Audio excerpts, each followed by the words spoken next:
हर किसी बच्चे को वॉइस विजुअल क्लियर है? क्योंकि इंपॉर्टेंट चैप्टर है तो स्टार्ट करेंगे। ध्यान से सुनना है, आज आपका प्रैक्टिकल कोई काम नहीं रहने वाला, सिर्फ सुनने का काम रहेगा आपका। है किसी का डाउट तो बताइए, मतलब कि वॉइस सब क्लियर? आज क्लास का नोटिफिकेशन नहीं आया, हो सकता है मे भी कुछ एरर रहा हो, लेकिन अगली क्लास से मैं प्रोविजनिंग कर रहा हूं कि आप लोगों को टेक्स्ट एसएमएस भी चला जाए, ताकि आपके क्लासेस जो स्टार्ट होंगी, और नोटिफिकेशन तो जनरली जाएगा ही जाएगा। ठीक है सर। सैलरी, हम पहले चैप्टर का मीनिंग, चैप्टर का नाम, ये सारी बातों को समझ लेते हैं। हमारे इनकम कमाने के 5 हेड थे। 5 हेड में से पहला हेड था हमारा सैलरी का। ठीक है, अब सर हम बात करेंगे इसमें क्या क्या पढ़ने वाले हैं और कितने सेक्शन। अगर मैं आपको बताऊं तो थोड़ी हैरानी होगी कि इसके अंदर मेजरली हम 3 सेक्शन पे चर्चा करते हैं। एक है हमारा सेक्शन नंबर 10, मतलब 10 की कुछ सीरीज है, 10 10 10 ए, इस तरीके से सीरीज है सेक्शन 10 की बात। और सेक्शन 10 ही जो चैप्टर नंबर 3 है एग्जेम्प्टेड इनकम, एग्जेम्प्टेड इनकम सारा सेक्शन 10 के अंदर इन्वॉल्व है। तो मान के चलो आप सैलरी का जब करोगे तो 50% एग्जेम्प्टेड इनकम के सेक्शन तो यहीं पे आ जाएंगे आपके। ठीक है, एक सर सेक्शन हम करेंगे यहाँ पे 16 और एक करेंगे सेक्शन 17। बस 3 सेक्शन ही पढ़ने वाले हैं इसमें मेजरली, और इन 3 सेक्शन पे ही पूरा का पूरा हमारा डिपेंड करेगा। हम 3 सेक्शन पढ़ेंगे और इसी 3 सेक्शन पे हमारा सारा का सारा, कुछ का तो सेक्शन नहीं भी है जिसको हम नॉर्मली करेंगे, जैसे प्रोविडेंट फंड वगैरह है। ठीक है ना। पहले समझते हैं सर सैलरी। इसमें काफी सारी डेफिनेशन है, काफी सारी बातें बताई गई, हम सिंपल तरीके से समझेंगे। सैलरी क्या होता है? जब आप कहीं पे जॉब करते हो, मान लेते हैं एक XYZ लिमिटेड है, एक कंपनी है XYZ लिमिटेड, और आप इस कंपनी के अंदर जॉब करते हो। सर किस टाइप का job? Any kind of job. आपका नाम मान लेते हैं राम है, और ना आप यहाँ पे जॉब कर रहे हो। सर किस टाइप का जॉब? एनी काइंड ऑफ, कुछ भी हो सकता है। मैं मैनेजर से लेके स्वीपर तक की बात करूंगा, कोई भी हो सकता है यहाँ पे। ऐसा नहीं कि सर मैनेजर को ही कंसीडर करो, इसको ही कंसीडर करो, कोई भी, आप नौकरी कर रहे हैं। तो जो मिस्टर राम है अगर वो जॉब करता है तो नॉर्मली ये एक किस एज में स्टार्ट करता है? नॉर्मली आप भी जॉब स्टार्ट करोगे तो आप भी अच्छे से जानते हो कि आप किस एज में काम स्टार्ट करोगे। मैं अजम्पशन ले लूं कि सभी बच्चे 25 साल में कहीं ना कहीं नौकरी करना स्टार्ट कर देंगे, यही रहेगा 25 साल में। क्योंकि अभी नहीं करोगे, पढ़ाई करोगे, फिर कहीं ना कहीं 25 ईयर में नौकरी स्टार्ट कर दोगे, चाहे कैसे भी जॉब करो। और आपका ये स्टार्टिंग जॉब का टाइम है ना, स्टार्टिंग। अब बताओ आपका जॉब एंड कब हो जाएगा? एंड कब हो जाएगा आपका जॉब? 59 कह लो या 60, रिटायरमेंट का जो एज है। सर क्या 60 के बाद हमें नौकरी नहीं मिलेगी? नहीं मिलेगी, ना तो प्राइवेट में मिलेगी ना सरकारी में, कोई नहीं रखता। तो सर 59 मतलब 60 में आपको क्या कर दिया जाएगा? रिटायरमेंट। कुछ एक्सेप्शन केसेस हैं जहां पे रख लिया जाता है सरकारी में, मान लेते हैं बहुत ही एक्सपर्ट बंदा है, वो एक्सपर्ट है, तो उसको हम नहीं निकालते। ठीक है ना। तो 60 के बाद, मैं जनरली बात कर रहा हूं, 60 के बाद नौकरी खत्म और 25 के शुरू। तो आपने टोटल कितने साल यहां पे दिया? लगभग लगभग 35 साल आपने काम किया। अब यहां पे सिचुएशन आता है सर, 35 साल या तो आप किसी एक कंपनी में काम करोगे, कोई ये हैरानी वाली बात नहीं है, या फिर आप काम जो है 35 साल अलग अलग कंपनी में भी कर सकते हो। 4 साल इसमें किए, 5 साल इसमें किए। लेकिन आप कभी भी ये नहीं चाहते कि जो हमने काम स्टार्ट किया है, आप कभी भी ये नहीं चाहते कि जो काम हमने स्टार्ट किया है फटाफट छोड़ के दूसरी कंपनी में जाए। आप चाहते हो कहीं टिक के काम करें। तो मैं ये मान के चलता हूं कि आपकी इच्छा है कि अगर मुझे ये XYZ कंपनी सारी सर्विसेज देगा, मेरा अच्छे से ख्याल रखेगा, तो मैं इसी के पास काम करूंगा। अब ख्याल रखने से मतलब क्या है? हमें तो बस इतना पता होता है राम को साल में या महीने में अगर 50,000 रुपए मिल रहा है राम को, तो सर ये इसकी सैलरी है। 50,000 रुपए अगर इसको दिया जा रहा है, XYZ अगर इसको पेमेंट करता है 50,000, तो हमें तो बस इतना पता होता है कि ये सैलरी है। और सैलरी कितना है इसका? 50,000। साल में 6 लाख हो सकता है, 1 लाख महीने की भी सैलरी हो सकती है किसी की 5 लाख महीने की भी सैलरी हो सकती है। हमें बस इतना पता है। लेकिन सैलरी को डिफाइन करने के लिए लॉ क्या कहता है? लॉ कहता है सर आपके पास अगर कोई नौकरी कर रहा है, अपना पूरा जीवन दे रहा है आपको, क्योंकि 60 के बाद ये कहीं का नहीं रहेगा, कहीं नौकरी करने का नहीं रह सकता, आपको पूरी लाइफ दे रहा है, तो आपको इसका ख्याल रखना है। जब तक आपके पास काम करेगा तब तक भी, और आपकी जिम्मेदारी इसके बाद भी बन जाती है, क्योंकि इसने आपको पूरा अपना लाइफ दे दिया। 60 साल तक आपने इसका यूज किया, उसके बाद आप ऐसा थोड़ी है इसे आप छोड़ सकते हो, तो इसके बाद भी आपको इसका ख्याल रखना है। इसलिए यहाँ पे पेंशन दिया जाता है। आपने नाम सुना होगा, पेंशन मिलता है, वो रिटायरमेंट के बाद मिलता है, रिटायरमेंट से पहले। तो ये सिर्फ लॉ के कंपनसेशन था, और सही बात भी है, लॉ सही भी बनाया गया कि उसको कंपनसेशन दिया जाना चाहिए, ठीक है ना। अब सर इसकी उम्र अभी है 25 साल। मान लेते हैं मिस्टर राम की अभी शादी नहीं हुई है।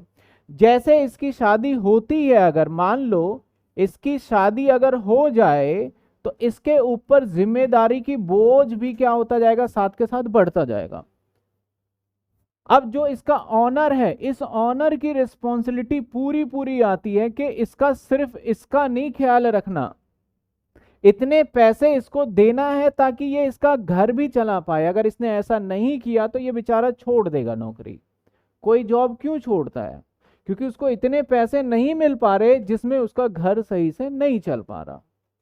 तो लॉ ने डिफाइन किया है सर, आपके पास कोई भी पर्सन काम करेगा, नौकरी करेगा, चाहे सर्विस दे, चाहे किसी भी टाइप का, आपकी कंपनी जिम्मेदारी बनती है इसका पूरा ख्याल रखना। और कैसे कैसे किन किन बातों का ख्याल रखना है हम पहले उसको देखेंगे। लॉ ने कहा किन किन बातों का ख्याल रखना है ये बता दीजिए। तो लॉ कहता है सर इस केस में सबसे पहले तो इसके दाल रोटी का इंतजाम करो। दाल रोटी समझते हो? बेसिक नीड्स, यही है ना बेसिक। आप सबसे पहले इसका बेसिक नीड का इंतजाम करो। तो इसको जब आप पैसे दो ना, तो इसको एक बेसिक सैलरी दो। इसको क्या दो? ये बेसिक सैलरी का मतलब होता है बेस, कि इसमें इसका खाने पीने का मतलब बेसिक जो चीजें चाहिए, नीड। अब बेसिक नीड के मतलब ये मत समझना कि आपको मर्सिडीज में घूमना है, वो लग्जरी नीड में आ गया। बेसिक नीड्स का मतलब बिल्कुल बेसिक। मान लो आप एकदम गरीब हो, तो उसके लिए सरकार ने बोला कि आपको इसको पहले तो बेसिक सैलरी देना होगा। कंपनी ने बोला सर ठीक है, ये तो बोलने वाली बात ही नहीं है। जब लॉ बनाया जा रहा था तो लॉ कैसे बना था मैं उसकी बात कर रहा हूं। कंपनी ने कहा सर ठीक है, आपको इसको तो देंगे हम बेसिक सैलरी। उसके बाद बोला गया, अभी रिसेंटली यूक्रेन में वॉर हुआ, वॉर होने की वजह से सभी चीजों का प्राइस डबल हो गया लगभग। ऑयल का प्राइस बढ़ गया, पेट्रोल बढ़ गया, बहुत सारी चीजें हैं जिसका प्राइस क्या हुआ, बढ़ गया। तो सर हमने इसे बेसिक सैलरी दिया, लेकिन प्राइस बढ़ने की वजह से पूरा नहीं हो रहा है इसका। ये हो सकता है ना। मैंने बोला भाई बेसिक सैलरी तुम्हें हम दे देते हैं 5,000 रुपये, चिंता मत करो, आप काम कर रहे हो 5,000, 5,000 रुपये हम बेसिक सैलरी दे रहे हैं, हम आपका पूरा ख्याल रखेंगे अभी भी और बाद में भी। लेकिन फिर इन्फ्लेशन आ गया, महंगाई बढ़ गया। तो गवर्नमेंट ने बोला भैया अगर ऐसा कोई काम होता है, महंगाई बढ़ता है, तो इसे उस महंगाई के लिए अलग से पैसे दो। यही होगा ना। तो उसे अलग से पैसे दिया गया, जिसे बोला गया डियरनेस अलाउंसेस, जिसको बोला गया डियरनेस अलाउंसेस। मैंने शॉर्ट फॉर्म में लिखा है DA, dearness allowances. Sir allowances क्या होता है? अलग से जब हम आपको पैसे देते हैं ना तो उसको अलाउंसेस का नाम दे देते हैं। तो जैसे कि 5,000 था, 5,000 में नहीं बन पा रहा था, महंगाई के हिसाब से देखा गया कि सर इसको 2-3 हजार रुपए की और जरूरत पड़ रही है, 2-3 हजार रुपए की और जरूरत पड़ रही है उसे, तो इसको क्या करा और दे दिया 2,000 रुपए, मान लेते हैं डीए। सरकार ने बोला ठीक है भाई एम्प्लॉय, आपका काम ठीक ठाक चल रहा है, रोटी दाल चल रहा है और महंगाई बढ़ रहा है उसका भी मिल रहा है। उसके बाद भी एम्प्लॉय, जो एम्प्लॉय है इसको मैं एम्प्लॉय बोल रहा हूँ, डबल ई से डिनोट करूंगा, और इसको मैं एम्प्लॉयर बोल रहा हूँ, ई आर से डिनोट करूंगा। एम्प्लॉय कहता है सर अभी भी कुछ कमी है, अब मेरी शादी हो गई है, शादी होने की वजह से अब हमारा घर परिवार है, तो अब उसके भी तो खर्चे बढ़ेंगे। तो बोला भैया क्या चीजें चाहिए और बताइए। बोल रहे कि बच्चे हैं उसके स्कूल जाने का भी आपको इंतजाम करना पड़ेगा। अगर हम दोनों खाना खा रहे हैं, हम दोनों बिल्कुल सही से रह रहे हैं और बच्चे अनपढ़ हो जाए तो क्या फायदा मेरे नौकरी का, क्या फायदा मेरे नौकरी का।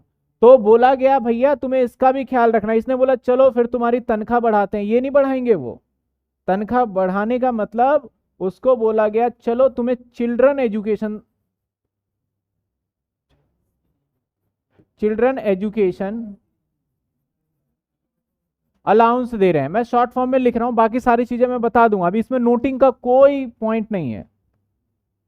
आपको चिल्ड्रन एजुकेशन अलाउंसेस दिया जा रहा है, जिसको हम बोल देते हैं सी एजुकेशन अलाउंसेस।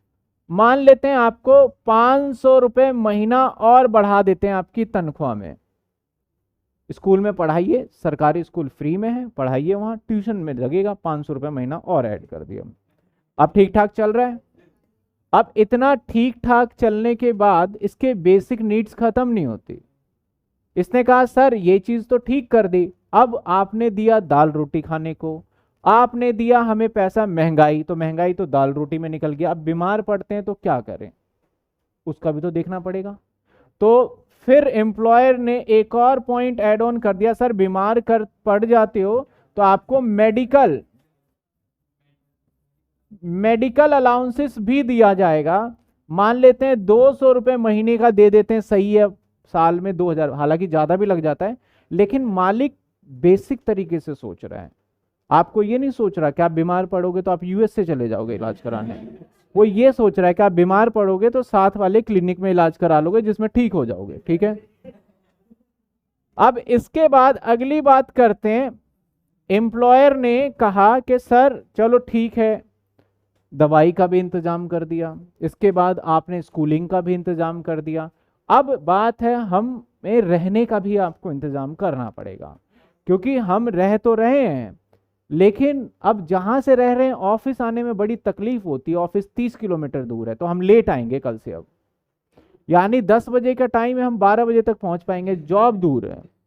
तो फिर एम्प्लॉयर की जिम्मेदारी है कि इसको हाउस का इंतजाम करके दे, हाउस रेंट। उसने बोला सर, एम्प्लॉयर कहता है फैक्ट्री के आसपास क्यों नहीं रहते, बोले मेरा मकान ही नहीं है, आप लेके दे दो फैक्ट्री के साइड में, हम रह लेते हैं। एम्प्लॉय का भी कहना ठीक है, जहां घर होगा वहीं से आएंगे।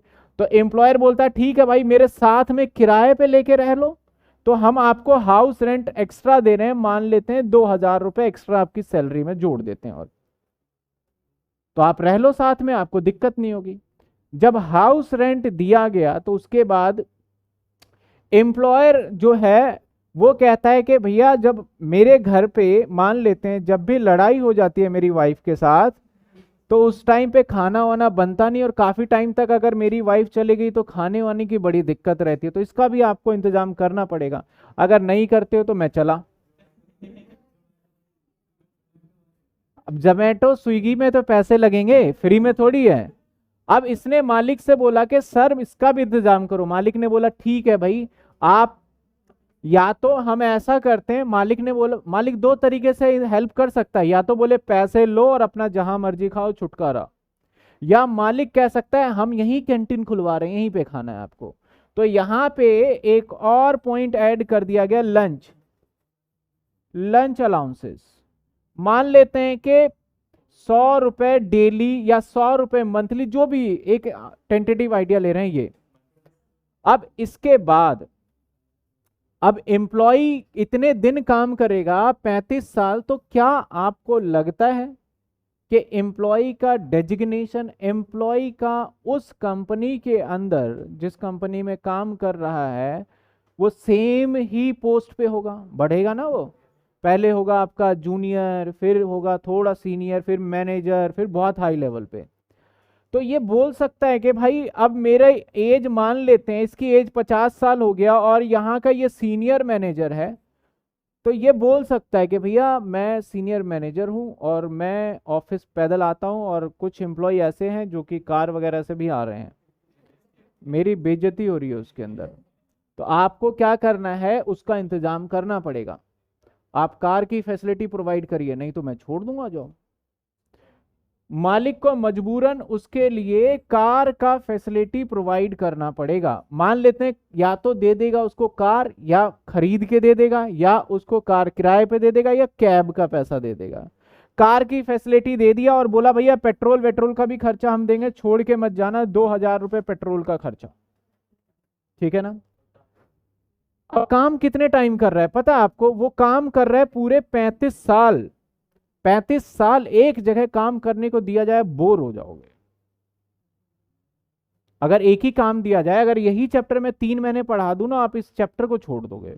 वो तो 35 साल की बात है। तो इसने बोला भैया 35 साल हो गए काम करते करते, अब मन नहीं लग रहा काम करने में। तो एम्प्लॉयर बोलता है ठीक है, हम थोड़े से पैसे देते हैं आपको, आप जाइए घूम के आइए।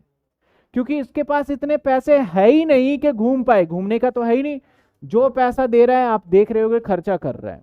तो इसको फिर से और पैसे दिए जाएंगे और बोलेगा थोड़ा घूम के आ जाओ, यानी ट्रेवलिंग अलाउंसेस, इसको LTC बोलते हैं, लीव ट्रेवल कंसेशन बोलते हैं, या ट्रेवलिंग अलाउंसिंग बोल देता हूं। इसको मैं बोल देता हूं सिंपल सिंपल शब्दों में, देखो सैलरी कैसे बनता है वो मैं बता रहा हूं। इसको ट्रेवलिंग अलाउंसेस दे दिया गया, लो भाई 5000 रुपए, और ये हर बार नहीं मिलेगा, हर महीना नहीं मिलने वाला, ये कभी कभी मिलता है, तो जाओ और जाइए। जब ये ट्रेवलिंग अलाउंसेस घूम फिर के आया, कुछ टाइम और भी जॉब करेगा, एज बढ़ते जाएगी, उसके बाद बच्चा थोड़ी है कि एक ही स्कूल में पढ़ेगा, 12वीं के बाद भी कहीं जाएगा। अब इसने बोला भाई बच्चे का पढ़ाई का इंतजाम कर दिया है, लेकिन अब बच्चा जहाँ पढ़ रहा है ना, वहां से घर पे नहीं आ सकता, हॉस्टल में पढ़ रहा है, अब उसके हॉस्टल का इंतजाम भी आपको ही करना पड़ेगा। तो मजबूरन मालिक को उसके हॉस्टल का भी उसका एक्सपेंडिचर का करना पड़ेगा। मान लेते हैं 200 रुपए उसके दे दिए हॉस्टल एक्सपेंडिचर के, आप समझते जाना चीजों को, हॉस्टल के एक्सपेंडिचर का भी दे दिया गया, ठीक है ना। अब हॉस्टल के एक्सपेंडिचर को देने के बाद फिर भी एम्प्लॉय जो है वो बोलता है भाई साहब फैक्ट्री के अंदर हम आते हैं चले जाते हैं, तो खाने पीने का तो आपने सारा इंतजाम कर दिया है, सारी चीजें आप मैनेज करके चल रहे हैं। अब हमने ये कहा कि देखो ये एम्प्लॉयर ना, ये जो एम्प्लॉय है ना, ये बहुत धीरे धीरे काम कर करके ये एम्प्लॉय बहुत टैलेंटेड हो जाएगा। आप भी जानते हो, आप भी एक जगह काम करोगे तो परफेक्ट हो जाओगे। फिर अगर नई ब्रांच को ये खोलेगा ना, तो पता सबसे पहले दिमाग में आएगा राम को भेज देते हैं, ये हमारा सारा काम क्या कर सकता है, संभाल सकता है, भेज सकता है। तो जैसे ही हम एक जगह से दूसरे जगह भेजेंगे ना, तो दो पॉसिबिलिटी बनती है, या तो हम बिल्कुल गांव वाले एरिया में भेज सकते हैं या शहर वाले एरिया में भेज सकते हैं। किसी एम्प्लॉय को अगर हम कहीं भेजते हैं ना, तो वो जाने को तैयार नहीं होता, बोलता है यार इतने दिन रह लिए फिर वहां जाएंगे कैसे। और कुछ एम्प्लॉय तो हमेशा जाने के लिए तैयार रहते हैं। तो दोनों तरीके के एम्प्लॉय है। तो जब किसी एम्प्लॉय को एक जगह से दूसरे जगह पे हम शिफ्ट करते हैं ना, तो बोलते हैं कि भैया हम वहां एक ही शर्त पे जाएंगे, हमारी सैलरी बढ़ाओ, हमारी क्या चीज बढ़ा दो, सैलरी। अब एक चीज ध्यान रखना, ये सारी चीज जो डिटरमाइन करता है ना, वो बेसिक सैलरी का ही परसेंटेज होता है। मान लो ये इसका कितने परसेंट हो गया, 20%, 40%, ये परसेंटेज पे डिपेंड करता है वो। तो मालिक बड़ा चालाक होता है, बोलता है भाई ये बढ़ाया तो सब बढ़ेगा, तो मैं इसे तो नहीं बढ़ाऊंगा, तुम्हें दूसरे जगह भेज रहा हूं, तो एक काम करता हूं, मैं तुम्हें city compensatory, CCA, city compensatory allowance दे रहा हूं 300 रुपए, और ये लो सिटी कंपनसेटरी, मतलब एक सिटी से दूसरे जा रहे हो तो इसलिए 300 रुपए एक्स्ट्रा दिया जा रहा है। और अगर इसका ट्रांसफर बहुत ज्यादा रूरल एरिया में कर दिया जाएगा तो इसे और ज्यादा पैसे दिया जाएगा कि जाओ। अगर बॉर्डर एरिया में कर दिया गया तो जान को खतरा है तो और ज्यादा इसको पैसे दिया जाएगा। उस हिसाब से हिसाब किताब सारा चलता है। सर इसके बाद इतना काम करने के बाद हमने कितनी सारी चीजें दी, कार भी दे दिया इसको, मोटर व्हीकल्स भी दे दिया। अब इसके बाद कई बार एम्प्लॉय क्या करता है, ऑफिस में से कुछ एक सामान, जैसे कि ये काम कर रहा है अच्छे डेजिग्नेशन पे हो गया, तो ये इसका घर भी क्या होगा, बड़ा हो जाएगा। फिर जैसे जैसे पोस्ट बढ़ता जाएगा घर भी बड़ा हो गया इसका। उसके बाद इसके और भी डिमांड बढ़ेगा, जी हमें स्वीपर भी दो, आप घर में साफ सफाई के लिए चाहिए। भाई पोस्ट बढ़ गया, पैसा आ गया, तो इसका ख्याल आप रखोगे, तो ये डिमांड क्या करेगा, सर हमें स्वीपर भी दो, सर हमें अब भाई हमारी वाइफ काम नहीं कर रहे, उसे कुक भी दो आप, और उसके बाद इसके बाद भाई गार्डनर भी दो, गार्डन तो दे दिया, गार्डनर भी दो। यानी ये सारी चीजें डिमांड करेगा। मान लेते हैं इस सब मिला के 2000 और दे दिया, ठीक है ना, 2000 और दे दिया। सिक्योरिटी गार्ड भी मांग लेते हैं। यहां तक कि एम्प्लॉयर जो है वो स्पेशली बोलते हैं कि भैया मेरा गिफ्ट भी होना चाहिए इस टाइम पे, बोनस भी मिलना चाहिए। बोनस तो भूल ही गया, इसके लिए तो लड़ाई और हड़ताल हो जाता है। बोनस, ओवर टाइम भी मिलता है। तो इन सबको जब जोड़ोगे ना, तो जो इसको 50,000 मैंने दिखाया ना, आपके लिए सिंपल सी बात है कि सर इसको 50,000 रुपए मिल रहा है, लेकिन इन सबको जब हम ऐड करेंगे, अभी तो मैंने कुछ कम बातें बताई हैं, और भी इसकी फैसिलिटीज हो सकती हैं।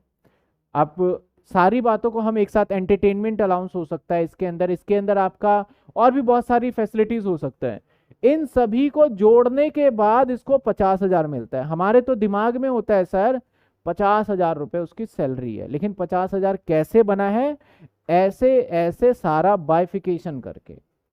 हम सीख क्या रहे हैं sir, income tax. Income tax में हमें सीधा 50,000 रुपए पे टैक्स नहीं लगाना। कुछ चीजें ऐसी है यहाँ पे जो कि बेसिक नीड, पता है कि कानून किस पे बनाया जाता है, कानून बनाया जाता है पब्लिक को ध्यान में रख के। वो पब्लिक नहीं समझते, अलग बात है। जो चीजें बेसिक बेसिक बिल्कुल नीड्स है, उस नीड्स को बोला जाता है सैलरी में से हटाओ, इस पे टैक्स नहीं लेंगे। जो बेसिक चीजें हैं, जैसे बच्चों को पढ़ा रहा है, अगर हमने इस पे टैक्स ले लिया तो क्या पता वो बच्चों को पढ़ाना बंद कर दे, भाई तेरी वजह से मैं मालिक से पैसे मांगता हूं और इस पे मुझे अपने जेब से टैक्स भी देना पड़ता है, तो बोलता है हम इस वाले पॉइंट पे टैक्स नहीं लेंगे। तो यानी जब इसे जोड़ोगे तो इसको मत जोड़ना, कुछ एग्जेम्पशन होती है इसकी, मतलब 500 रुपए तो 200 रुपए इसमें से घटा दिया जाएगा। सेम मेडिकल है तो मेडिकल के भी कुछ एग्जेम्पशन है। सेम हाउस रेंट है, रहने के लिए घर दिया गया, बेसिक नीड्स है, तो आपको भले ही 2000 मिल रहा है, लेकिन टैक्स निकालते टाइम पे आपकी सैलरी में 2000 नहीं जोड़ा जाएगा। सपोज मैं 1000 रुपए आपके सैलरी में जोड़ लूंगा, मैं एक से एग्जाम्पल ले रहा हूं। सेम ऐसे आपको कार की फैसिलिटी दिया जा रहा है, तो कार लग्जरी में तो बोला इसमें नहीं करेंगे कुछ भी कंप्रोमाइज। सेम हॉस्टल एक्सपेंडिचर बच्चे को पढ़ाने के लिए दिया जा रहा है, तो बेसिक नीड्स लग रहा है, तो गवर्नमेंट ने इस पे भी रूल बनाया हुआ है ऐसे ही। Same city compensatory allowances, sir ये तो भाई अपने यहाँ से वहां जा रहा है तो इसमें नहीं लग रहा तो नहीं बनाया होगा, लग रहा होगा तो बना दिया होगा, वैसे नहीं बनाया इसके ऊपर। सेम इसके बाद sweeper, cook, gardener, bonus, salary, ये सब। तो आप देख रहे हो गवर्नमेंट को हम जो टैक्स देंगे ना, वो टैक्स उस सैलरी पे दिया जाएगा जो उसके हाथ में मिल रहा है, उस पे नहीं। जो उसके सैलरी लग्जरी का पार्ट हो जाएगा, नेसेसिटी का पार्ट नहीं होगा। सिंपल सी मैं बात करता हूं, अभी आपने थोड़े दिनों पहले एक बहुत सुना होगा कि दूध पे भी लग गया भाई, आइसक्रीम पे, मतलब कुछ चीजें ऐसे प्रोडक्ट थे खाने पीने चीजों पे लग गया, लेकिन गवर्नमेंट ने वहां पे भी ध्यान रखा है, खुले दूध पे नहीं लगाएंगे जीएसटी। आप पैकेट वाला लोगे, आप मक्खन लोगे पैकेट वाला, तो बहुत सारी चीजें लग्जरी आइटम के अंदर आ गई है। तो गवर्नमेंट इस पे बहुत डिसाइड करके देखती है, अगर ये लग्जरी है, क्योंकि गवर्नमेंट सोच रही है गरीब के बारे में। अब बोल रहे हो सर आप पिज्जा पे भी लग रहा है ये, तो भाई तुम गरीब थोड़ी हो, तुम अमीर हो, तो टैक्स दो ना फिर खाने पीने की चीज। तो बेसिक नीड, आटा चावल, अब आटे में आप खा रहे हो कौन सा, आप खा रहे हो आशीर्वाद का आटा, और वो भी कौन सा वाला, मल्टी ग्रेन आटा, उसमें सारी विटामिन होना चाहिए, भाई उस पर तो लगेगा ही जीएसटी। तुम अमीरों वाले काम कर रहे हो यहाँ पे। आप बेसिक, तो गवर्नमेंट लॉ जब बनाती है ना, तो ये मद्देनजर रख के बनाती है कि बेसिक बेसिक जो नीड्स है ना, उस पे इंपैक्ट ना आए। अभी तक एजुकेशन पे मतलब ट्यूशन पे तो लग गया है, आप किताब वगैरह खरीदते हो, जो बेसिक किताबें हैं उस पे नहीं लगता जीएसटी, बहुत सारी चीजें एग्जेम्प्टेड है। लेकिन जो अब आगे कॉलेज में पढ़ोगे जीएसटी तो समझ में आएगा। तो मेरा ये अभी तक पता है क्या समझाने का मतलब है, सर आपको क्वेश्चन में ये सारी बातें बताएगा और इससे भी ज्यादा बातें, मैं तो बस एग्जांपल ले रहा हूं, सारी बातें आपको ये बताएगा। आपको क्या करना है, एक फ्रेश नोट लेना है इस तरीके से, और इन बातों में से जैसे कि मैंने कहा बेसिक सैलरी, सर इस पे गवर्नमेंट बोलता है भैया ये तो तुम्हारे इनकम का पार्ट है, यहां 5,000 रुपए लगा दिया। और इसके बाद बोलता है चिल्ड्रन एजुकेशन अलाउंस नहीं लेंगे, तो हम चिल्ड्रन एजुकेशन की जगह पे 0 रखेंगे, और इस तरीके से हम आगे आगे बढ़ते जाएंगे। इसका सैलरी भले ही 50,000 बन रहा हो, लेकिन जब अब हम कैलकुलेट करेंगे ना नए में कुछ चीजों को छोड़ छोड़कर डिडक्शन दे दे के, तो हमारी सैलरी 50 के जगह पे हो सकता है कितना बन जाए, 35,000। तो हमें जो टैक्स देना होगा ना वो किस पे देना होगा, 35। सर 50 सैलरी 35 कैसे बचा, गवर्नमेंट कुछ चीजों को माफ कर रही है ना उसमें जोड़ने से, फिर उस पे टैक्स देना है। तो आपका इस चैप्टर में यही पॉइंट होगा कि ऐसा कौन कौन सा कंडीशन है जो कौन कौन से पॉइंट को छोड़ा जाता है। अब यहीं पे खत्म नहीं होता, ये तो ड्यूरिंग द जॉब है, आपको जॉब के बाद के भी पॉइंट्स याद रखने। सर रिटायरमेंट के टाइम पे रिटायरमेंट होगा आपका, तो आपको पैसा मिलेगा क्या, पीएफ का पैसा। और पीएफ का पैसा एक ऐसा अमाउंट होता है जो बहुत धीरे धीरे करके आप जमा करते हो, बहुत हार्ड वर्किंग के साथ। तो गवर्नमेंट ऐसा थोड़ी करेगा आपको पीएफ का पैसा मिला पूरे पे टैक्स लेंगे, उस पर भी रूल पढ़ेंगे हम। सेम आपको पेंशन मिलता है, तो पेंशन के अंदर भी 2 प्रकार के पेंशन होते हैं। एक पेंशन होता है जीवित रहते हुए मिलते हुए, एक उसके मरने के बाद उसकी वाइफ को मिलने लग जाता है पेंशन, हाफ हाफ का पार्टी। वैसे अब पेंशन का कॉन्सेप्ट बंद हो गया, लेकिन पुराना चल रहा है तो हमें सीखना पड़ेगा। तो सर इस सभी के रूल पढ़ेंगे, पीएफ हो गया, इसके बाद ग्रेजुएटी भी मिलता है। सर ग्रेजुएटी क्या होता है, आपने लॉ में अगर पढ़ा हो ग्रेजुएटी, इंडस्ट्रियल लॉ तो उसमें तो नहीं आया, इंडस्ट्रियल लॉ में होगा आपके। ग्रेजुएटी क्या होता है कि जब कोई काम 5 साल तक कर लेता है तो उसे हम टिप देते हैं। आप वेटर के पास जाते हो, खाना खाते हो, 1,000 रुपए का बिल बना तो आप 1,000 रुपए दोगे, और 50 20 25 30 जो आपकी श्रद्धा है वो टिप दोगे। सर आपके पास आधा घंटा उसने सर्विस दिया और आपने उसको खुश होकर टिप दे दिया, एक बेचारा 35 साल आपको सर्विस दे रहा है, क्या उसको टिप नहीं दोगे। तो वही टिप होता है ग्रेसियस यानी ग्रेजुएटी। तो उसको भी देखेंगे भाई कब ग्रेजुएटी टैक्सेबल होता है कब नहीं होता है। साथ के साथ हम कंपनी के ऊपर कुछ कानून बना दिए जाते हैं, क्योंकि कंपनी क्या करती है कि जानबूझ के लोगों को एक तरीके से एम्प्लॉय के साथ, क्योंकि अभी नया एम्प्लॉय कोड भी आने वाला है, एम्प्लॉय के साथ जबरदस्ती बोले भाई अगर इसके पास एम्प्लॉय ज्यादा होगा ना, बहुत ज्यादा एम्प्लॉय है मतलब एक्सेस है, तो ये वर्कर की सैलरी क्या करेगा, कम करेगा, करना है कर नहीं तो निकल, यही करेगा। भाई पीएफ का पैसा हम नहीं दे रहे तेरे को, ग्रेजुएटी हम नहीं दे रहे, तो ये ऐसे मनमानी कर सकता है। तो इन सभी के लिए गवर्नमेंट ने लॉ बना दिया, भाई तुम्हें तो देना ही पड़ेगा। तो हम सारी लॉ को इसके अंदर पढ़ने वाले हैं। अब हम देखते हैं आगे, सबसे पहले क्या पढ़ेंगे नहीं पढ़ेंगे, सैलरी कैसे कैलकुलेशन किया जाएगा। काफी सारे बच्चे कह रहे हैं कि डीएनएस अलाउंस इतना तो गवर्नमेंट सर्विस में भी मिलता है और प्राइवेट में, हम दोनों के लिए सैलरी की बात करेंगे। और चलिए यहां तक किसी को एक टेंटेटिव आइडिया लगा कि हम क्या सीखने वाले हैं और क्या पढ़ेंगे। पहले तो हमें ये पता चल जाए, मैं बोलूँ सैलरी चैप्टर स्टार्ट हो गया मैं पढ़ाना चालू करूँ तो नहीं, अब हमें ये सारे पॉइंट्स के ऊपर फोकस करना होगा। कभी भी जिसकी भी जॉब है, चाहे प्राइवेट नौकरी है, सैलरी चाहे गवर्नमेंट नौकरी है, आपके पेरेंट्स कर रहे हो, आपके ब्रदर कर रहे हो, उनकी सैलरी स्लिप देखना, ये सारी बातें देखने को मिलेगी आपको। बोलना सैलरी स्लिप दिखाओ तो वो सारी लिस्ट होगा, डीए, एचआरए और आपका सिटी कंपनी, सब कुछ होगा। ये जो चीजें मैं बता रहा हूं ना, आप रियल प्रैक्टिकल देखोगे, सैलरी स्लिप उनकी देखना, तो आपको सारी बातें पता चल जाएगी। आगे चलते हैं हम। सर सैलरी निकालेंगे कैसे हम, बेसिकली सैलरी निकालने का फॉर्मेट भी मैं बता देता हूं। सर सैलरी देखो इस तरीके से निकाला जाएगा,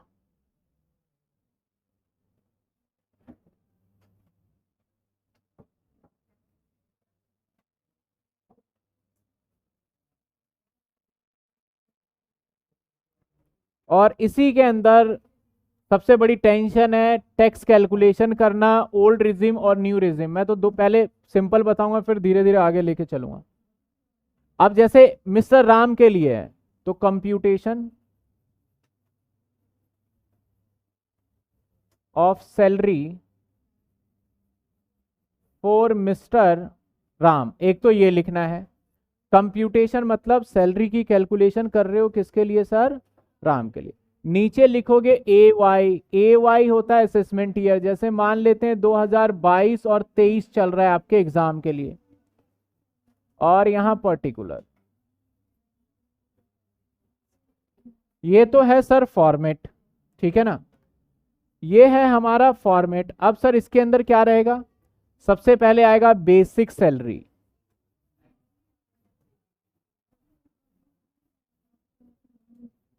हम यहां लिख लेंगे। बेसिक सैलरी के बाद आएगा अलाउंसेस,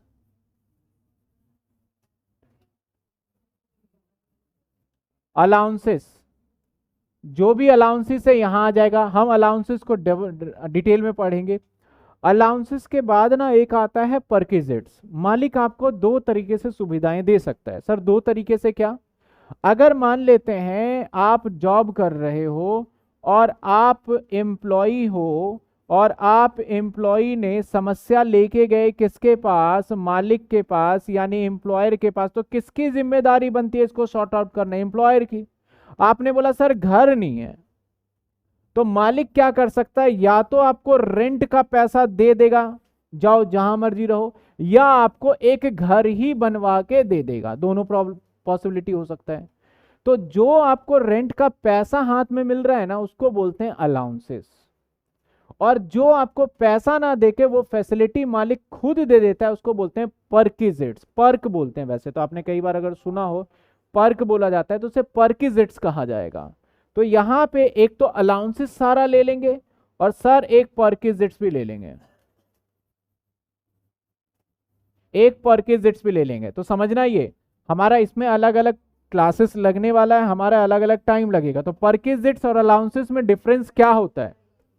सर परक्विजिट्स वो होता है जो मालिक, जैसे कि मान लो आपने बोला सर लंच के लिए, मैंने बोला ये लो भैया 500 रुपये सैलरी बढ़ा दिया है, अपना लंच खा लेना, जहां मर्जी खाओ, नीचे खाओ, बाहर खाओ, घर पे बनाओ, मुझे मतलब नहीं है। तो ये क्या है सर? ये अलाउंसेस है। मैंने बोला लंच की दिक्कत है, अभी कैंटीन बनवाते हैं, और कैंटीन बनवाया ऑफिस के अंदर, और वहीं पे खाना है आपको डेली, तो ये क्या है? परक्विजिट्स है। आपने बोला सर आने जाने में दिक्कत हो रही है, मैंने बोला ये लो 2000 रुपये कन्वेंस अलाउंसेस, बस से आओ ऑटो से आओ आपकी मर्जी, ये क्या है? अलाउंसेस है।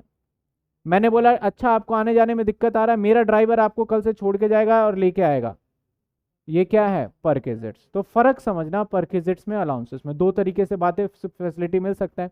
तो जो चीजें आपको मालिक प्रोवाइड कर दे उसको रखा गया है परक्विजिट्स में। यानी सिंपल सी बात है सर, जो कैश में मिल जाएगा ना आपको सैलरी के साथ, वो अलाउंसेस, और जो नॉन कैश होता है ये हमेशा परक्विजिट्स। यही दो तीन चीजें हैं। अलाउंसेस में क्या क्या आ सकता है सर? हाउस रेंट अलाउंसेस आ सकता है, चिल्ड्रन एजुकेशन अलाउंसेस आ सकता है आपका, इसके बाद ट्रांसपोर्टेशन अलाउंसेस, ट्रैवलिंग अलाउंसेस, यानी जिस चीज के पैसे दें, न्यूज़पेपर पढ़ने का अलाउंसेस, ड्रेस का अलाउंसेस, यूनिफॉर्म अलाउंसेस आ सकता है सारा। परक्विजिट्स में क्या आ सकता है? आपको रहने के लिए घर दिया जा सकता है, कार दिया जा सकता है, लैपटॉप दिया जा सकता है, कंप्यूटर दिया जा सकता है, आपको एजुकेशन के लिए डॉक्टर प्रोवाइड किया जा सकता है, हॉस्पिटल प्रोवाइड किया जा सकता है, ये सारी चीजें। जब इन सभी को हम सही मायने में सीधा नहीं लिखना, उसमें से माइनस प्लस करके लिखना है, तो इसको नाम देते हैं ग्रॉस टोटल सैलरी। इसको बोलते हैं sir gross total salary. Sir ये ग्रॉस टोटल का मतलब, अभी भी सरकार ये चाहती है कि आपके ऊपर टैक्स का बर्डन कम हो और आपको कोई बेनिफिट दिया जाए। अब ग्रॉस टोटल सैलरी में से कुछ चीजें माइनस करना होता है। एक करते हैं हम standard deduction. Standard deduction, sir standard deduction ये हमारा गिवन है सेक्शन 16 सबसेक्शन 1A, ऐसे गिवन है। 1A के अंदर डिडक्शन बोलता है कि आपकी सैलरी कुछ भी हो, अगर 50,000 से ऊपर है तो हम फ्लैट डिडक्शन दे रहे हैं 50,000 रुपए का, माइनस कर लो लास्ट में। सर क्यों दिया 50,000? पहले ना कुछ जगह पे जैसे मेडिकल अलाउंसेस था, वहां 15,000 रुपए का मिलता था, और ट्रांसपोर्टेशन अलाउंसेस में 1600 का मिलता था। तो गवर्नमेंट ने बोला भैया मेडिकल के अंदर लोग बाग क्या कर रहे हैं, फेक बिल बना के ले आते हैं। अब जाओगे केमिस्ट में, बहुत लोग बनवाते भी हैं, आपको भी पता होगा, कोई बनवाता हो। क्या करेंगे, बीमार पड़े नहीं, नकली का डॉक्टर से क्या करा, स्कूल में तो कितने बनवाए हैं आप लोगों ने, तो फेक ही तो बनवाए। और उससे क्या करते थे, वो मालिक से पैसे वसूलते थे, उसका डिडक्शन ले लेते थे। गवर्नमेंट ने बोला भैया हम कितना भी ताकत, कितना भी सिक्योरिटी, कितना भी कुछ कर ले, इसको तो नहीं पकड़ सकते, किस गली मोहल्ले से ये बिल बनवा के ला रहा है हम तो नहीं पकड़ सकते।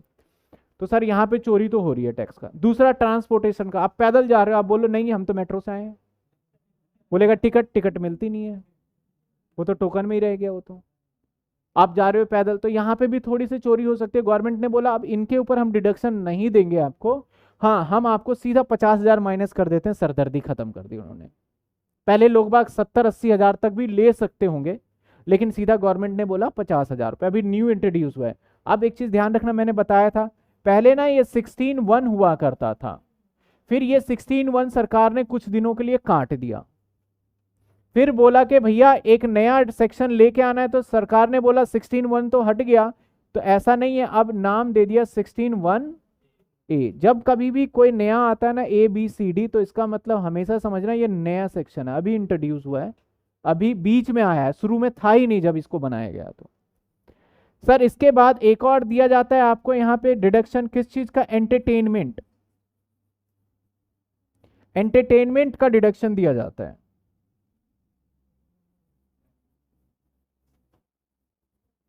सर एंटरटेनमेंट से हमें सीधा सीधा पिक्चर नजर आता है, मूवी नजर आता है कि एंटरटेनमेंट का मतलब होगा कुछ, लेकिन यहाँ एंटरटेनमेंट का मतलब क्या है, मैनेजर जो होता है ना टॉप लेवल का, तो उसकी रिस्पॉन्सिबिलिटी है पूरा पूरा कस्टमर को ध्यान रखना। अब जैसे मान लो आप किसी, मैं तो कई बार जैसे मैंने देखा है, आप किसी शोरूम में जाओ, स्पेशली आज के टाइम पे, पिछले मैं अगर मैं 10 साल की बात करूं, तो पैसा कमाया है किसी ने तो ज्वेलरी वालों ने कमाया है, बहुत पैसा कमाया है। जो 8,000 रुपये तोला सोना मिला करता था, आज 52-53 हजार रुपये तोला हो गया है। तो भाई जब ज्वेलरी किसी शॉप पे जाने, जैसे तनिष्क हो गया, कहीं भी जाओ, आपको जाते ही सबसे पहले एक पानी की बोतल देंगे, फिर उसके साथ आपको टी कॉफी भी देंगे, आप लो चाहे मत लो वो देंगे। तो ये क्या है, आपकी खातिरदारी, हॉस्पिटैलिटी है आपका। तो ये करने से क्या होता है, कस्टमर के ऊपर वो जबरदस्ती का ऑब्लिगेशन डाल रहे हैं। अगर आपने वहां चाय पी लिया तो सोचोगे यार अब लेके ही जाते हैं, और खाना खा लिया तो शायद पूरा क्रेडिट कार्ड भी स्वैप करके निकल लो वहां से आप, कोई फर्क नहीं पड़ता, अब लेके जाते हैं। तो वो एक मार्केटिंग स्ट्रेटेजी है। तो हम क्या करते हैं नॉर्मली, मालिक जो मेन CEO होता है वो क्या करता है, अपने मैनेजर को बोलता है ले भाई 5,000 रुपये, और 5,000 रुपये तू खर्चे के ऊपर चलाइए। जैसे कोई कस्टमर, प्रीमियम कस्टमर आ गया, फटाफट उसको नाश्ता भी करवा दे, बातचीत में टाइम लगे, खाना भी खिला दे। अब ऐसा तो नहीं है कि प्रीमियम कस्टमर आया और मैनेजर फोन करके पूछे कि मैं खाना खिला दूं, और भाई CEO कंपनी का मालिक बोले हाँ भाई खाना खिला दे उसको, बोले पैसे तो है नहीं, पैसे तो दे दो। तो एक तरीके से जिसे बोलते हैं ना हम पेटी कैश एडवांस में, वैसे ही दे दिया जाता है। तो सर इसके सैलरी में जोड़ देते हैं, क्योंकि यहां भी चोरी होने के चांसेस है। अगर मान लो, सपोज करो, आपको बोला गया कस्टमर का ख्याल रखना है, और अगर कस्टमर का आप ख्याल रख रहे हो तो आपके सैलरी का हिस्सा नहीं है, ऐसे बोल दे, आप क्या करोगे, टैक्स बचाने के लिए आपका बैलेंस शीट और यहाँ कस्टमर सर्विस, आपका GP यहाँ पे देखोगे तो 5 लाख है, कस्टमर सर्विस आप 3 लाख दिखाओगे, क्योंकि इसको ट्रेस ही नहीं किया जा सकता। आपने कितने पानी की बोतल पिला दी, कुछ भी नहीं कह सकते। तो ये कस्टमर सर्विस के लिए, जिसे मैंने नाम दिया एंटरटेनमेंट अलाउंस, ये अलाउंसेस हम पकड़ा रहे हैं मैनेजर को। तो गवर्नमेंट ने कहा भैया तू कस्टमर सर्विस यहां डाल दे, कंपनी तेरे से तो टैक्स नहीं लेंगे, हम मैनेजर को पकड़ लेंगे, मैनेजर की सैलरी में जोड़ के वसूल लेंगे टैक्स हम। अब मैनेजर बोलता है मुझे क्यों मार रहे हो भाई एंटरटेनमेंट अलाउंस में, तो बोला चिंता मत करो, मुझे भी पता है कितना चाय पानी में खर्चा होगा, 5,000 का होगा। अगर तुम्हें 5,000 से ऊपर मिल रहा है तो समझ जाएंगे कुछ गड़बड़ है, आपके सैलरी का पार्ट है, आपका इनकम है, और 5,000 रुपए तक हम यहाँ पे आपको माइनस करने की अनुमति दे दी गई। और वो भी गवर्नमेंट में, प्राइवेट में नहीं, सिर्फ गवर्नमेंट में। तो एक तो ये डिडक्शन है गवर्नमेंट में, सारी बातों को हम अलग से देखेंगे, ऐसा नहीं है गवर्नमेंट। इसके बाद सर एक और है professional tax. Sir professional tax पता है क्या होता है, स्टेट गवर्नमेंट चार्ज करता है, सारा इनकम टैक्स पूरा का पूरा सेंट्रल गवर्नमेंट चार्ज करता है, एक अकेला ऐसा ये टैक्स है जो कि स्टेट गवर्नमेंट चार्ज करता है। फैक्ट्री वगैरह देखना कभी, तो फैक्ट्री वगैरह के बाहर देखोगे पार्क वगैरह बना दिया जाता है, तो लोग बाग लंच करके फैक्ट्री से बाहर निकलते तो वहाँ पे बैठते हैं।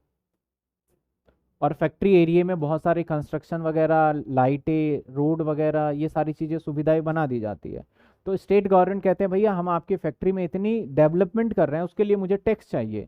आपसे तो टैक्स लेंगे और जो आपके पास वर्कर काम कर रहा है उससे भी टैक्स लेंगे, वो भी इंजॉय करते हैं वहाँ पे। तो उस सिचुएशन में हम एम्प्लॉय से टैक्स लेते हैं, प्रोफेशनल टैक्स। तो प्रोफेशनल टैक्स जब लिया जाता है ना, तो हम टोटल इनकम में उसको डिडक्शन दे देते हैं। अगर उस एम्प्लॉय ने पेड किया है टैक्स, तो एक बार तो यहाँ टैक्स पेड कर दिया, फिर से एक बार यहाँ, तो डबल टैक्स पेड हो जाएगा, तो यहाँ माइनस करने देते हैं। ये वाला हमारा आ जाता है सेक्शन 16, सब सेक्शन रोमन में है 3, और ये है सब सेक्शन 2 रोमन में। ये मैक्सिमम लिमिट 2500 रुपए तक है, और 2500 कम है तो कम ही रहेगा। इसके बाद ये सब करने के बाद आ जाता है हमारा क्या, टैक्सेबल सैलरी। ये सब करने के बाद सर हमारे पास क्या आ जाता है, टैक्सेबल सैलरी। अब इसके ऊपर हमें टैक्स पेमेंट करना पड़ता है, लेकिन फिर इसमें से भी डिडक्शन मिलता है। आपको याद हो मैंने 5 हेड बताया था, जहां पे मैंने GTI लिखा था, ग्रॉस टोटल सैलरी, उसमें 5 हेड आ गए थे, और उसके बाद मैंने माइनस किया था 80C से लेके 80U। तो यहां मैंने एक वर्ड लिखा था सैलरी, सर वो ये वाला सैलरी जाता है। कौन सा सैलरी जाएगा, जो सारा ये माइनस प्लस करके। आपने रेजिडेंशियल स्टेटस के जो बच्चे लाइव क्लास में नोट्स देखे होंगे, वहां पे आपने नोटिस किया होगा कि सैलरी में से सर 50,000 रुपए 2-3 जगह माइनस किए हुए हैं। क्यों किए हुए हैं सर ये 50,000 माइनस, स्टैंडर्ड डिडक्शन गवर्नमेंट ने जो दे रखा है, इसलिए वहां पे माइनस है। तो जो बच्चे कर रहे होंगे तो कंफ्यूज ना हो, डिटेल में हम यहाँ पढ़ेंगे, वहां पे इसलिए माइनस करा हुआ है। तो हमारा ये है किसी भी सैलरी निकालने का एक तरीका, एक मेथड फॉलो जो हम करेंगे। हमसे क्वेश्चन क्या पूछेगा एग्जामिनर, टैक्सेबल सैलरी भी पूछ सकता है हमसे, और टैक्स लाइबिलिटी भी पूछ सकता है। दोनों चीजें पूछा जा सकता है आपका इस चैप्टर में से।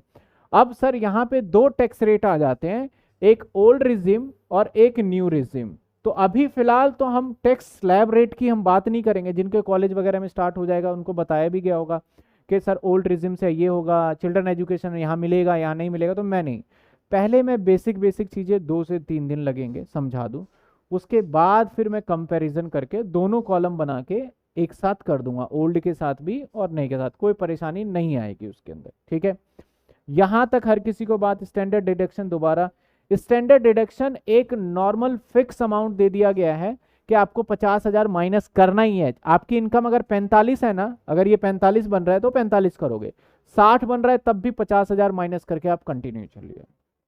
ठीक है ना, तो ये फिक्स अमाउंट है। सर ये वाला फिक्स अमाउंट नहीं है 5,000, इसमें रूल देखेंगे, ये भी फिक्स अमाउंट नहीं है, इस पे भी रूल देख लेंगे हम। अब किसी का यहां पे डाउट है तो बताइए।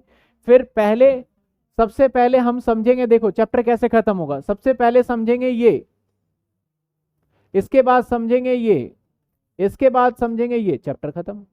लेकिन पहले बेसिक सैलरी में क्या समझाओगे सर, बेसिक सैलरी देखो 2 तरीके से होता है। एक होता है ग्रेड सैलरी, मैं भी बताऊंगा आपको ग्रेड सैलरी। ग्रेड सैलरी क्या होता है, नॉर्मल जगह पे जाते हैं तो 1 साल होता है, तो हम मालिक के पास बोलते हैं सर सैलरी बढ़ा दो, 1 साल हो गया है। लेकिन बड़ी बड़ी ऑर्गेनाइजेशन में पहले ही डिसाइड होता है कि आपके 1 साल बाद 2,000 बढ़ेगी, फिर इसके बाद 3,000 बढ़ने वाला है, इसके बाद 4,000 बढ़ने वाला है, फिर 5,000 बढ़ने वाला है पहले से। तो उसे बोलते हैं ग्रेड सैलरी। तो मैं भी दिखाऊंगा कि कैसे ग्रेड सैलरी कैलकुलेट करते हैं। अभी तक किसी को डाउट है, अगर डाउट नहीं तो एक बार फटाफट से ये वाला फॉर्मेट बस नोट करिए, फिर देखते हैं हम।